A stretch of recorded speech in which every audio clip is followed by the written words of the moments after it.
Pengalaman berkenaan keindahan silang budaya. Anda mungkin juga boleh berkongsi bersama kami pengalaman anda. Bangganya kita menjadi rakyat Malaysia di ruangan media sosial kami. Apapun apa yang ingin kita tekankan di sini, itulah kekuatan, aset utama kita, iaitu kepelbagaian kebudayaan yang kita miliki, saling memahami, saling menghormati antara satu sama lain. Ya, dan ITM juga menyambut untuk kita memastikan kita menanamkan sifat-sifat silang budaya ini, di mana kita bawa anda saksikan satu majlis pelancaran silang budaya radio bersama dengan pelapor. Tapi apapun, terima kasih sekali lagi Dr. G.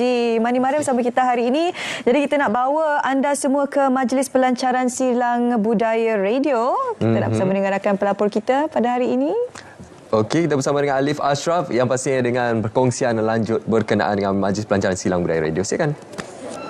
Ya, terima kasih Munawar dan Syuaida. Pelancaran program silang budaya radio RTM ini menyaksikan usaha berterusan RTM dalam memperkukuh integrasi nasional menerusi medium radio dan menerusi pendekatan siaran silang budaya secara sistematik. Pendengar berpeluang menikmati kandungan daripada stesen radio berlainan bahasa dan format, sekaligus membuka ruang kefahaman budaya yang lebih luas serta inklusif. Bagi mendapatkan maklumat yang lebih terperinci ketika ini, saya bersama dengan Encik Saiful Zaman Yusof yang merupakan pengarah bahagian program radio. Assalamualaikum Encik Saiful. Waalaikumsalam Alif. Baik Encik Saiful, mungkin boleh kongsikan sikitlah apakah objektif utama program silang budaya radio RTM ini dan bagaimana ia mampu memperkukuhkan kefahaman serta perpaduan dalam kalangan masyarakat berbilang kaum, khususnya di Malaysia. Encik Saiful. Terima kasih kepada semua para penonton Selamat Pagi Malaysia, penonton radio dan juga TV RTM. Jadi Satu Suara Satu Jiwa dan juga silang budaya ini ialah kolaborasi strategik antara semua 34 stesen radio RTM dalam kita memartabatkan seni budaya dan juga warisan kebangsaan. Dan dalam masa yang sama, menerusi Satu Suara Satu Jiwa ini, kita meningkatkan kefahaman kepada semua masyarakat yang berbilang kaum yang kita ini mempunyai satu suara satu jiwa. Dan menerusi Satu Suara Radio RTM dan Satu Jiwa Rakyat Malaysia, kita mempereratkan semua masyarakat dalam satu ruang lingkup dan juga pendengaran, sama ada pelbagai bahasa, pelbagai budaya dan juga pelbagai dialek. Saiful, program ini dilaksanakan melalui dua komponen utama, iaitu stesen berkembar dan suara bertemu suara. Mungkin boleh jelaskanlah bagaimana pelaksanaan kedua-dua komponen ini dalam memberi nilai tambah kepada kandungan siaran radio RTM khususnya.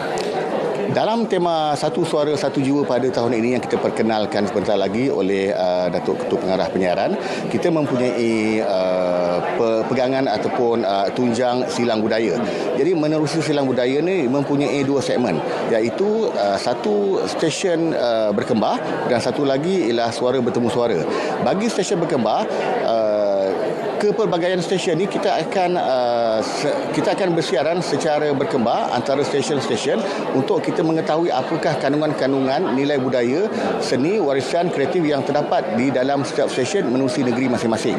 Dan untuk suara bertemu suara, kita merentaskan pada penyampai stesen ini untuk berkenalan dan untuk mengetahui serta meneroka apakah seni, warisan dan budaya serta keunikan yang ada dalam negara kita. Jadi dalam masa sama, sebenarnya Tahun Melawat Malaysia tahun 2026 ni, kita juga bersama-sama untuk membantu kerajaan dan mengangkat imej Malaysia di mata dunia. Baik, Cik Saiful, dalam usaha melaksanakan siaran silang budaya antara stesen radio yang berbeza bahasa dan format, apakah cabaran utama yang dijangka dan bagaimana RTM untuk memastikan identiti asal setiap stesen akan terus dikekalkan, Cik Saiful? Setiap stesen mempunyai tunjang ataupun positioning masing-masing. Menerusi silang, maknanya silang budaya, silang pemikiran, silang kreatif, silang perbezaan dan juga silang bahasa, silang dialek. Di situ kita satukan menjadi Satu Suara Satu Jiwa Radio RTM untuk kita bersama-sama mengetahui apakah kandungan dan juga hebahan kerajaan yang kita akan sampaikan di mana saja anda berada. Dan juga para pendengar dan juga para penonton radio dan TV RTM boleh juga mengikuti menerusi media sosial Radio RTM, TV RTM dan juga pelbagai platform yang ada menerusi RTM Click.